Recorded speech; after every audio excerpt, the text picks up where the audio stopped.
Hi students, in the video நம்ம Indian Economic Development Chapter 6 Employment Growth, Informalization and Other Issues பார்க்கலாம்.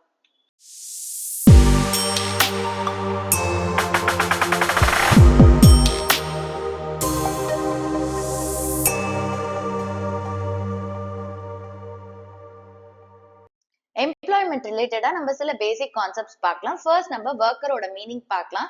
Worker அப்படிங்கிறவங்க ஒரு individual. அவங்க வந்து ஏதோ ஒரு எக்கனாமிக் ஆக்டிவிட்டில இன்வால்வ் ஆகி அவங்க லிவிங்காக அவங்க ஏர்ன் பண்றாங்க. அவங்க தான் ஒர்க்கர். அண்ட் ஒர்க்கர் வந்து அவங்களோட ப்ரொடக்டிவ் ஆக்டிவிட்டிஸை ரெண்டர் பண்ணி கிராஸ் டொமஸ்டிக் ப்ராடக்டோட ப்ராசஸ்க்கு கான்ட்ரிபியூட் பண்றாங்க. நம்ம ஒர்க்கர்ஸோட சில எக்ஸாம்பிள்ஸ் பார்க்கலாம். Farmers, managers, barbers, teachers, doctors, இவங்கெல்லாம் எக்ஸாம்பிள்ஸ் ஆஃப் ஒர்க்கர்ஸ். ஒர்க்கர்ஸ்ல யாரெல்லாம் இன்க்ளூட் ஆகுறாங்க அப்படின்னு பார்க்கலாம். யூஸ்வலா நம்ம என்ன நினைக்கிறோம், யாரெல்லாம் வந்து எம்ப்ளாயர்ஸ் கிட்ட இருந்து சம்பளம் வாங்குறாங்களோ அவங்களதான் ஒர்க்கர்ஸ் நினைக்கிறோம். அப்படி கிடையாது. ஈவன் செல்ஃப் எம்ப்ளாய்ட் பர்சன்ஸும் ஒர்க்கர்ஸ் தான். லைக் பிசினஸ் பண்றாங்கல்ல, அவங்களுமே ஒர்க்கர்ஸ் தான். Like shop keepers, barbers, cobblers, இவங்கெல்லாம். அதே மாதிரி யாரெல்லாம் வேலையில இருந்து டெம்பரரியா ஆப்சென்ட் ஆயிருக்காங்களோ அவங்களும் ஒர்க்கர்ஸ் தான். ஸோ அவங்க வேலையில இருந்து ஏன் ஆப்சென்ட் ஆயிருப்பாங்க? இல்னஸ்னால, இன்ஜுரினால, physical disability, bad weather, festivals, social religious functions, இந்த மாதிரி வேற ஏதாவது ரீசன்னால அவங்க ஒர்க்ல இருந்து டெம்பரரியா ஆப்சென்ட் ஆயிருப்பாங்க. ஸோ இருந்தாலுமே அவங்க ஒர்க்கர்ஸ் தான். அதே மாதிரி பாத்தீங்கன்னா மெயின் ஒர்க்கர்ஸ்க்கு யாரெல்லாம் ஹெல்ப் பண்றாங்களோ அவங்களும் ஒர்க்கர்ஸ்.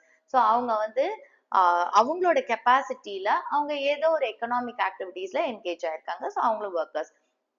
ஸோ ஒர்க்கர்ஸ்ங்கிற டேர்ம்ல யாரெல்லாம் வேலை செய்யறாங்களோ அவங்க வந்து பெய்டு ஒர்க்கர்ஸா இருக்கலாம், மத்தவங்களுக்காக வேலை செய்யலாம், இல்ல அவங்க வந்து செல்ஃப் எம்ப்ளாய்டா இருக்கலாம், அவங்களுக்காகவே அவங்க வேலை செய்யலாம்.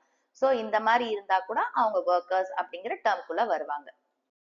இந்தியால பாத்தீங்கன்னா நேச்சர் ஆஃப் எம்ப்ளாய்மெண்ட் அப்படிங்கிறது மல்டிஃபெசைட்டட். அதாவது சில பேர் வந்து த்ரூ அவுட் த இயர் எம்ப்ளாய்டா இருப்பாங்க. சில பேர் பாத்தீங்கன்னா வருஷத்துல ஃபியூ மந்த்ஸ் மட்டும் தான் எம்ப்ளாய்டா இருப்பாங்க, லைக் சீசனல் ஒர்க்கர்ஸ். அதே மாதிரி பாத்தீங்கன்னா நிறைய ஒர்க்கர்ஸ்க்கு வந்து அவங்களோட ஒர்க் ஏத்த வேஜஸ் கிடைக்க மாட்டேங்குது. நம்பர் ஆஃப் ஒர்க்கர்ஸ் நம்ம கால்குலேட் பண்ணும்போது யாரெல்லாம் வந்து எக்கனாமிக் ஆக்டிவிட்டீஸ்ல என்கேஜ்டா இருக்காங்களோ அவங்க எல்லாரையுமே நம்ம எம்ப்ளாய்டா தான் எடுத்துப்போம். Next concept labour force. Labour force அப்படின்றது எவ்வளவு பேர் வந்து ஆக்சுவலா ஒர்க் பண்ணிட்டு இருக்காங்களோ, அதாவது அவங்க ஜாப்ல இருக்காங்க, பிளஸ் எவ்வளவு பேர் வந்து வேலை தேடிக்கிட்டு இருக்காங்களோ, அவங்களுக்கு வந்து வில்லிங்னஸ் இருக்கு வேலைக்கு போகணும், பட் வேலை கிடைக்கல, அண்ட் அவங்க வேலைக்கு போறதுக்கும் அவைலபிளா இருக்காங்க. சோ இந்த ரெண்டுத்தையும் ஆட் பண்ணா நம்மளுக்கு லேபர் ஃபோர்ஸ் கிடைக்கும். லேபர் ஃபோர்ஸ் அப்படின்றது number of persons working plus number of persons seeking and are available for work. Labour force அப்படின்றது டோட்டல் எம்ப்ளாய்ட். டோட்டல் எம்ப்ளாய்ட்னா வேலை செஞ்சுட்டு இருக்கிறவங்க. அண்ட் அன்எம்ப்ளாய்ட் பர்சன்ஸ்னா வேலை தேடிட்டு இருக்கிறவங்க. ஓகே. சோ இந்த லேபர் ஃபோர்ஸை எப்படி கால்குலேட் பண்ணணும் அப்படின்னா டோட்டல் பாப்புலேஷன் இந்த மூணு விஷயத்த மைனஸ் பண்ணும். ஒண்ணு வந்து unfit people like old age people, அதுக்கப்புறம் ஹேண்டிகேப் பர்சன்ஸ், இவங்களும் அந்த டோட்டல் பாப்புலேஷன் மைனஸ் பண்ணும். நெக்ஸ்ட் வந்து people who are not willing to work, வேலைக்கு போறதுக்கே இஷ்டம் இல்லாம இருப்பாங்கல்ல அவங்க, and people who are not available for work, so வேலைக்குன்னு அவங்க அவைலபிளா இல்ல, அந்த மாதிரி பீப்புள். அதாவது இன்னும் குவாலிஃபைடா இருக்க மாட்டாங்கல்ல வேலைக்கு போறதுக்கு, இல்ல 15 இயர்ஸ்க்குள்ள இருக்கிற குழந்தைங்க, இவங்க எல்லாம் வேலைக்கு போக முடியாது. ஸோ அந்த மாதிரி. ஓகே. ஸோ அப்ப டோட்டல் பாப்புலேஷன்ல இருந்து அன்ஃபிட் பீப்புளை மைனஸ் பண்ணும். அதே மாதிரி பீப்புள் யாருக்கெல்லாம் வில்லிங் இல்லையோ வேலைக்கு போறதுக்கு அவங்கள மைனஸ் பண்ணும். அதே மாதிரி பீப்புள் யாரெல்லாம் ஒர்க்குக்கு அவைலபிளா இல்லையோ அவங்கள மைனஸ் பண்ணா நம்மளுக்கு லேபர் ஃபோர்ஸ் கிடைக்கும். Next concept labour force participation rate or work force participation rate. Labour ஃபோர்ஸ்னா என்னது? Number of persons working plus number of persons seeking for work, அவங்களதான் லேபர் ஃபோர்ஸ் அப்படின்னு சொல்றோம். அப்ப இந்த லேபர் ஃபோர்ஸுக்கும் டோட்டல் பாப்புலேஷனுக்கும் உள்ள ரேஷியோவை தான் லேபர் ஃபோர்ஸ் பார்ட்டிசிபேஷன் ரேட் அப்படின்னு சொல்றோம். இந்த லேபர் ஃபோர்ஸ் பார்ட்டிசிபேஷன் ரேட் எதுக்காக அப்படின்னா ஒரு கண்ட்ரியில எம்ப்ளாய்மெண்ட் சிச்சுவேஷன் எப்படி இருக்குன்னு அனலைஸ் பண்றதுக்கு இந்த லேபர் ஃபோர்ஸ் பார்ட்டிசிபேஷன் ரேட் யூஸ்ஃபுல்லா இருக்கும். Next concept labour supply.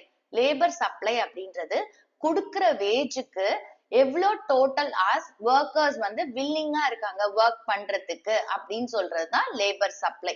So இங்க ஹார்ஸ பத்தி சொல்றோம். அதாவது கொடுக்கிற வேஜுக்கு எவ்வளோ டோட்டல் ஆர்ஸ்க்கு ஒர்க்கர்ஸ் வந்து வில்லிங்கா இருக்காங்க ஒர்க் பண்ண அப்படின்றது லேபர் சப்ளை. நெக்ஸ்ட் வந்து work force.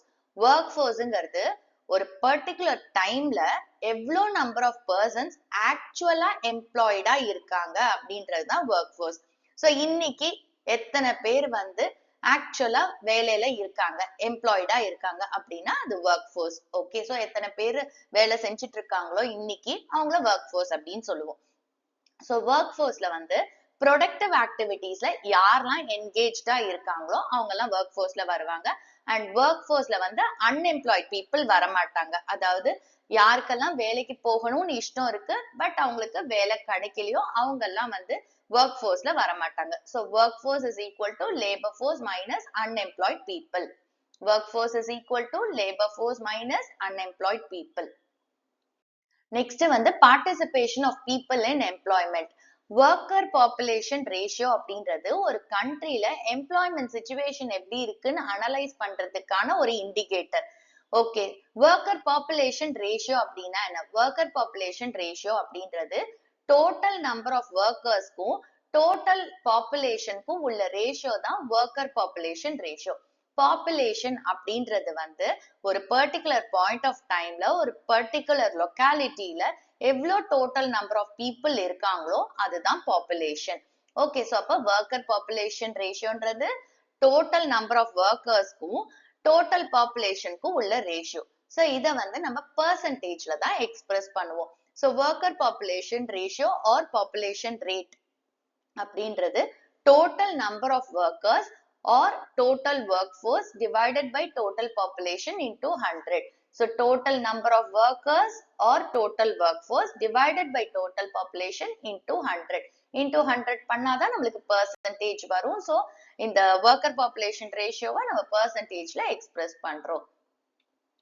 worker population ratio பத்தி சில important points பார்க்கலாம். worker population ratio அப்படின்றது வந்து populationல எவ்வளோ proportion கண்ட்ரியில குட்ஸ் அண்ட் சர்வீசஸோட ப்ரொடக்ஷனுக்கு ஆக்டிவா கான்ட்ரிபியூட் பண்றாங்க அப்படின்னு டிட்டர்மைன் பண்றதுக்கு இந்த ஒர்க்கர் பாப்புலேஷன் ரேஷியோ வந்து ரொம்ப யூஸ்ஃபுல்.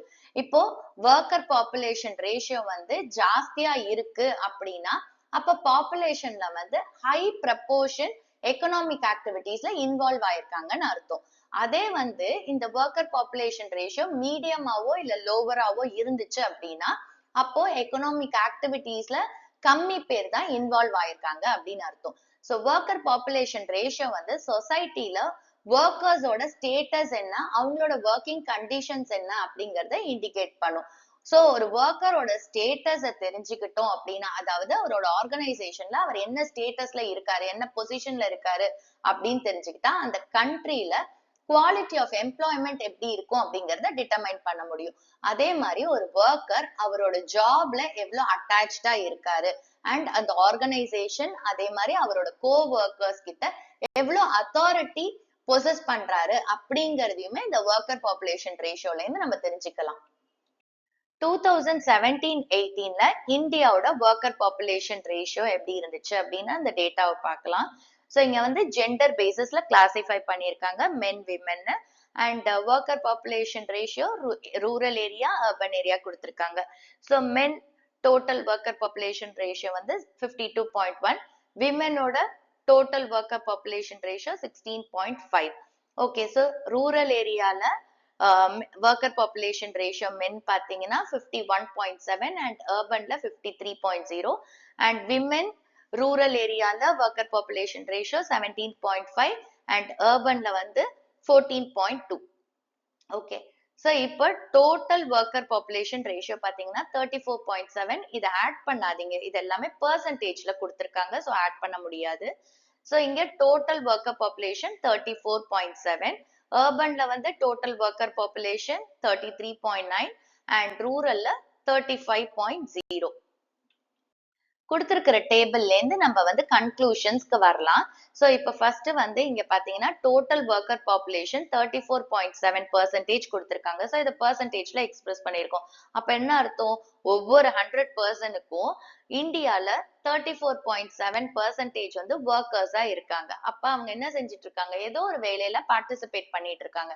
ஸோ இதை நம்ம பெர்சன்டேஜா கொடுத்ததுனால இதை பார்ட்டிசிபேஷன் ரேட் அப்படின்னு சொல்றோம். ஸோ அப்போ ஒவ்வொரு 100%க்கும் இந்தியால வந்து 34.7% வந்து ஒர்க்கர்ஸா இருக்காங்க. அடுத்தது வந்து இப்ப ரூரலோட டோட்டல் ஒர்க்கர் பாப்புலேஷன் பாத்தீங்கன்னா 35% இருக்கு. அதே வந்து அர்பனோடது 33.9% இருக்கு. அப்போ ரூரல்ல வந்து high proportion இருக்கு. So அப்போ higher proportion of rural people. Okay, so அப்ப வந்து urban areasல proportion 33.9% இருக்கு. அதே rural areasல வந்து 35% இருக்கு. டோட்டல் ஒர்க்கர் பாப்புலேஷன் ரேஷியோ ரூரல்ல ஏன் ஜாஸ்தியா இருக்கு, அர்பன்ல ஏன் குறைஞ்சிருக்கு அப்படின்றதுக்கு ரெண்டு ரீசன் இருக்கு. ஒண்ணு பாத்தீங்கன்னா எம்ப்ளாய்மெண்ட் ஆப்பர்ச்சுனிட்டிஸ். ரூரல் பீப்புளுக்கு ரிசோர்சஸ் கம்மியா இருக்கிறதுனால அவங்க வந்து எம்ப்ளாய்மெண்ட்ல நிறைய பார்ட்டிசிபேட் பண்ணுவாங்க. அதே அர்பன்ல பாத்தீங்கன்னா அவங்களுக்கு எம்ப்ளாய்மெண்ட் ஆப்பர்ச்சுனிட்டிஸ் நிறைய இருக்கு. அவங்க என்ன செய்யறாங்க, அவங்களோட ஸ்கில்ஸ் அண்ட் குவாலிஃபிகேஷன்ஸ்க்கு ஏத்த மாதிரி ஒரு ஜாப் கிடைக்கிற வரைக்கும் தேடிட்டு இருக்காங்க. சோ அதனால அர்பன்ல பாத்தீங்கன்னா ஒர்க்கர் பாப்புலேஷன் ரேஷியோ கம்மியா இருக்கு. அதே ரூரல்ல வந்து ஜாஸ்தியா இருக்கு, 35% இருக்கு. இன்னொரு ரீசன் பாத்தீங்கன்னா எஜுகேஷன் லெவல். ரூரல் ஏரியாஸ்ல வந்து நிறைய பேர் ஸ்கூல்ஸ்க்கோ காலேஜஸ்க்கோ போக மாட்டாங்க. அப்படியே போனாலும் என்ன செய்வாங்க, நடுவுல அவங்க டிஸ்கண்டினியூ பண்ணிட்டு வேலைக்கு போயிடுவாங்க. சோ அதனால டோட்டல் ஒர்க்கர் பாப்புலேஷன் ரேஷியோ ரூரல்ல ஜாஸ்தியா இருக்கு. அதே அர்பன் ஏரியாஸ்ல பாத்தீங்கன்னா அவங்க என்ன செய்வாங்க, நிறைய எஜுகேஷனல் இன்ஸ்டிடியூஷன்ஸ்ல போய் அவங்க இன்னும் என்ன படிக்க முடியும் அப்படிங்கறத பார்ப்பாங்க. சோ அதனால அவங்க ஒர்க் ஃபோர்ஸ்ல லேட்டா தான் ஜாயின் பண்ணுவாங்க. அதனால இங்க டோட்டல் ஒர்க்கர் பாப்புலேஷன் ரேஷியோ கம்மியா இருக்கு அர்பன்ல. ஒர்க்கர் பாப்புலேஷன் ரேஷியோ ரூரல்ல அண்ட் அர்பன்ல கம்பேர் பண்ணியாச்சு. அதே மாதிரி டோட்டல் ஒர்க்கர் பாப்புலேஷன் ரேஷியோ பத்தி இன்டர்பிரேட் பண்ணியாச்சு. நெக்ஸ்ட் நம்ம worker population ratio men and விமெனை கம்பேர் பண்ணுவோம். சோ இங்க பாத்தீங்கன்னா மென் தான் ஜாஸ்தியா இருக்காங்க விமெனை கம்பேர் பண்ணும்போது. சோ அப்போ higher proportion of male workers. So ஃபீமேல்ஸை கம்பேர் பண்ணும்போது நிறைய மேல்ஸ் தான் வந்து ஒர்க் பண்றாங்க. சோ அப்போ மென்னால நிறைய இன்கம் ஏர்ன் பண்ண முடியுது.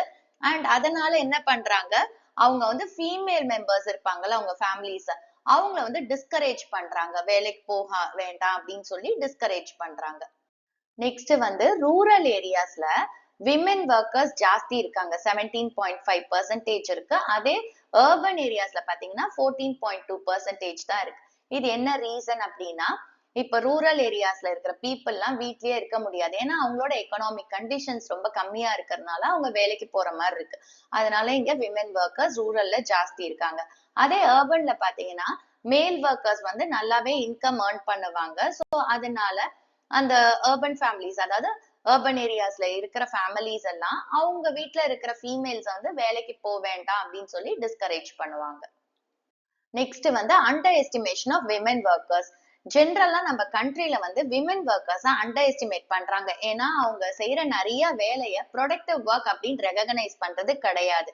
ஃபார் எக்ஸாம்பிள், நிறைய விமென் வந்து அவங்க வீட்டுக்குள்ளேயே நிறைய ஆக்டிவிட்டிஸ் செய்யறாங்க. அதே மாதிரி அவங்களோட ஃபேமிலி ஃபார்ம்ஸ்ல வேலை செய்யறாங்க. பட் அவங்களுக்கு அந்த வேலைக்கெல்லாம் பே பண்றதும் கிடையாது. அதே மாதிரி அவங்கள ஒர்க்கர் அப்படின்னு கவுண்ட் பண்றதும் கிடையாது.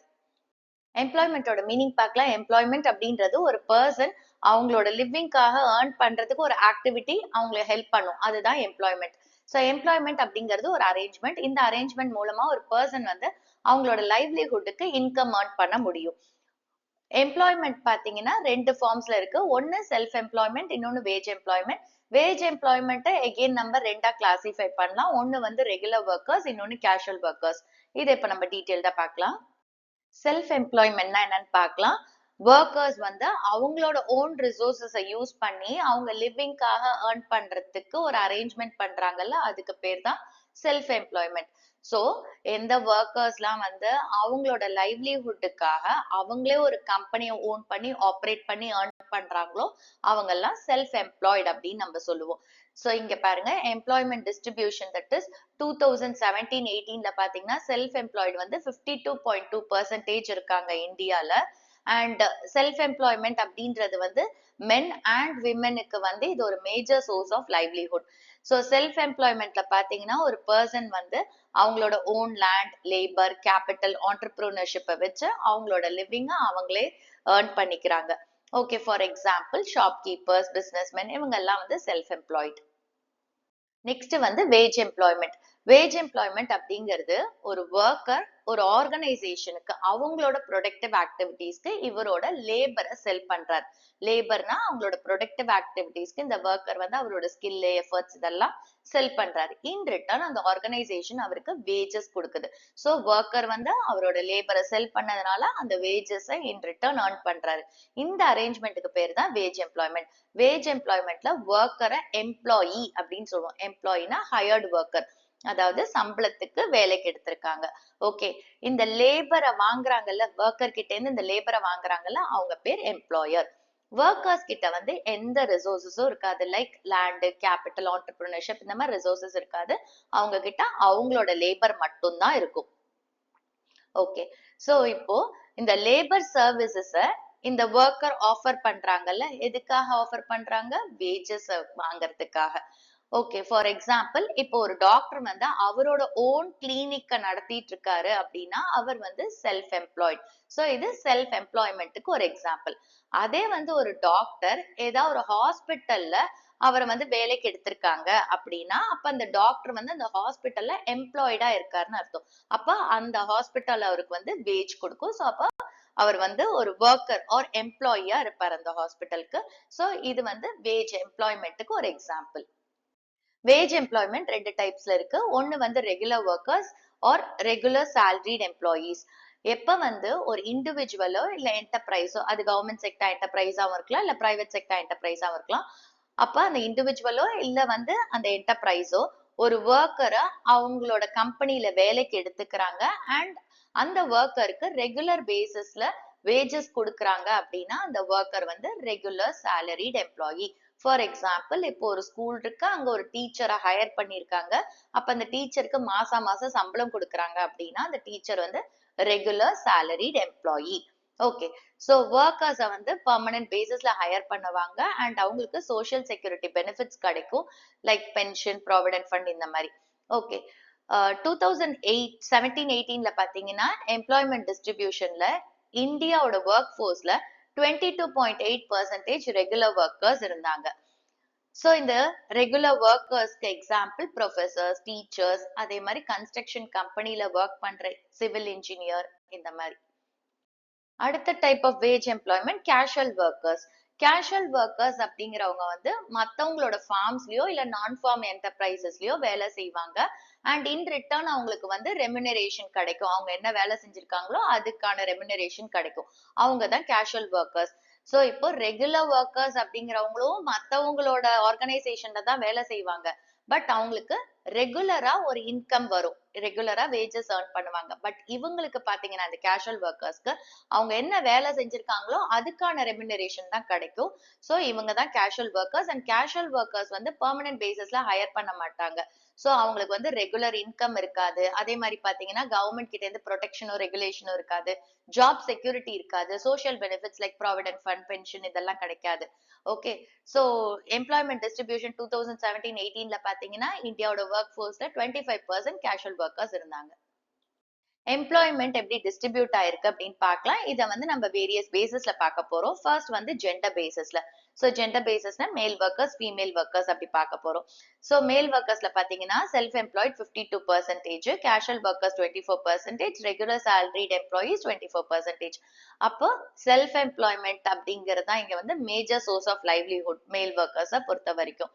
ஓகே, அதுக்கப்புறம் தான் casual workers and regular salaried employees ரெண்டுமே ஈக்குவலா இருக்கு. அடுத்தது வந்து ஃபீமேல் ஒர்க்கர்ஸ் பாத்தீங்கன்னா self employed 52%, casual workers 27%, regular salaried employees 21%. அப்ப ஃபீமேல் ஒர்க்கர்ஸ்லயும் பாருங்க மேஜர் சோர்ஸ் ஆஃப் லைவ்லிஹுட் அப்படின்றது செல்ஃப் எம்ப்ளாய்மெண்ட். அதுக்கு அடுத்தது வந்து கேஷுவல் ஒர்க்கர்ஸ் 27%. ஓகே, சோ இப்ப இந்த டேட்டாவை அப்படியே நம்ம ஒரு ஸ்டேட்மெண்ட் ஃபார்ம்ல எழுதலாம். சோ செல்ஃப் எம்ப்ளாய்மெண்ட் அப்படின்றது வந்து மென் அண்ட் விமெனுக்கு major source of livelihood. So மென்னுக்கும் பாருங்க செல்ஃப் எம்ப்ளாய்ட் 52% இருக்காங்க, ஃபீமேல் ஒர்க்கர்ஸும் 52% இருக்காங்க. நெக்ஸ்ட் வந்து கேஷுவல் ஒர்க்கர்ஸ் தான் வந்து செகண்ட் மேஜர் சோர்ஸ். மென் பாத்தீங்கன்னா 24% அண்ட் ஃபீமேல் வந்து 27%. அடுத்தது வந்து regular salaried employment. Regular salaried employment பாத்தீங்கன்னா மென் 24%, விமென் வந்து 21%. ஏன் விமென் வந்து இந்த ரெகுலர் salaried எம்ப்ளாய்மெண்ட்ல கம்மியா இருக்காங்க அப்படின்னா அவங்களுக்கு வந்து சோஷியல் கன்ஸ்ட்ரெயின்ஸ்னால அவங்களால அவங்க கிட்ட மொபிலிட்டி இல்ல. நெக்ஸ்ட் வந்து பாத்தீங்கன்னா அவங்களுக்கு ஜாப் ஸ்கில்ஸ் இருக்கு இல்லையா, அது வந்து அவங்களோட எம்ப்ளாய்மெண்ட்டுக்கு ஏத்த மாதிரி இல்ல. நெக்ஸ்ட் வந்து இந்த விமனோட எஜுகேஷன் லெவல் கம்மியா இருக்கும். அதனால அவங்க இந்த ரெகுலர் salaried எம்ப்ளாய்மெண்ட் அப்படிங்கிற கேட்டகரியில கம்மியா இருக்காங்க. நெக்ஸ்ட் வந்து distribution of employment by region. So region wise நம்ம எம்ப்ளாய்ட் ஒர்க்கர்ஸை டிஸ்ட்ரிபியூட் பண்ணும்போது எம்ப்ளாய்மெண்ட்டோட குவாலிட்டி பத்தி தெரியுது. அதே மாதிரி அந்த ஒர்க்கர்ஸ் அவங்களோட ஜாபோட எவ்வளவு அட்டாச்சா இருக்காங்க அப்படிங்கிறது தெரிய வரும். ஓகே, ஸோ இப்போ இங்க பாத்தீங்கன்னா நம்ம அர்பன் ஒர்க்கர்ஸ், ரூரல் ஒர்க்கர்ஸ் அப்படின்னு சொல்லி பிரிக்கிறோம். ஸோ இங்க வந்து ரீஜன்ங்கிறது அர்பன் ரூரல். ஓகேவா? ஸோ இப்போ இந்த அர்பன் ஒர்க்கர்ஸ், ரூரல் ஒர்க்கர்ஸ் எவ்வளவு பேர் செல்ஃப் எம்ப்ளாய்டா இருக்காங்க, கேஷுவல் ஒர்க்கர்ஸா இருக்காங்க, ரெகுலர் சேலரிட் எம்ப்ளாயிஸா இருக்காங்க அப்படிங்கறத பாக்குறோம்.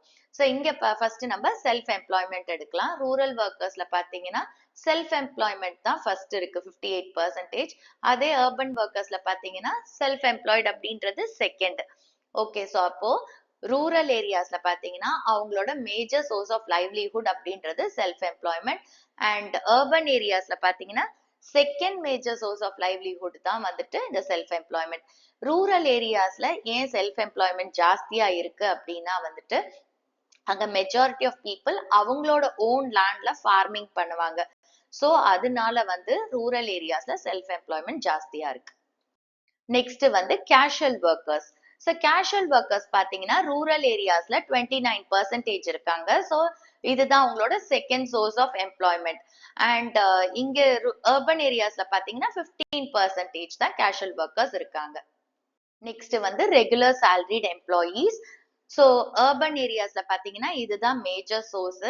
ஏன்னா அவங்களுக்கு வந்து எம்ப்ளாய்மெண்ட் ஆப்பர்ச்சுனிட்டிஸ் நிறைய இருக்கு. அவங்களுக்கு எஜுகேஷனல் அட்டைன்மெண்ட்ஸ் இருக்கு, அதே மாதிரி ஸ்கில் இருக்கு.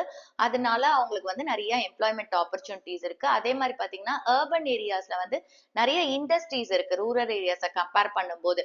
அண்ட் அர்பன் ஏரியாஸ்ல வந்து அந்த இண்டஸ்ட்ரீஸ் எல்லாமே என்ன எக்ஸ்பெக்ட் பண்றாங்க, ஒர்க்கர்ஸ் வந்து ரெகுலர் பேசிஸ்ல வேலை செய்யணும், ஓகே, மாசம் மாசம் அவங்களுக்கு சம்பளம் கொடுக்கணும் அப்படின்னு எதிர்பார்க்கறாங்க.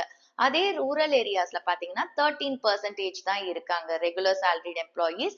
ஏன்னா வந்துட்டு இல்லிட்ரஸினாலையும் அவங்களோட ஸ்கில் எல்லாம் லேக் ஆகுறதுனாலையும்.